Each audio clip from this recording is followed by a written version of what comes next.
උසස් අධ්‍යාපනය ලබා ගන්න මේ රටේ විතරක් නෙවෙයි ලෝකේ ඉන්න හැම තරුණ තරුණියක්ම හරි කැමතියි.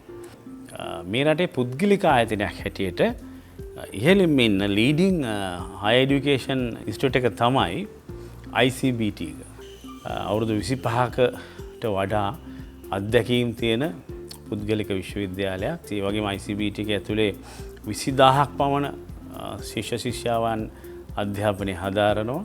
ඉතින් මේ 16 17 18 ඒ කියන්නේ මැයි 16 17 18 උදේ ඉඳන් හවස වෙනකන් බම්බලපිටිය ICBT කැම්පස් එකේ තියෙනවා ICBT Edu Expo ප්‍රදර්ශනය. ඒකට ආවම ඩිස්කවුන්ට් හම්බ වෙනවා. තව දේවල් දැනුම ලබා ගන්න හම්බ වෙනවා. සමහරවිට ශිෂ්‍යත්ව පව ලැබෙන්න ඉඩ තියෙනවා. එතන තියෙන දේවල් අනුව. ඒ නිසා ඒකට සහභාගී වෙන්න. එතකොට හරියටම ICBT ගැන හොඳ දැනුමක් ඕගොල්ලෝ ලබා ගන්න පුළුවන් වෙනවා.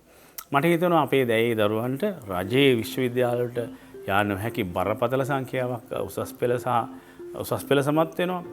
උසස් පෙළ කරන්න බැරි බරපතල සංඛ්‍යාවක් සාමාන්‍ය පෙළ සමත් වෙනවා. ඒ අයට හොඳම තැන ICBT කැම්පස් එක.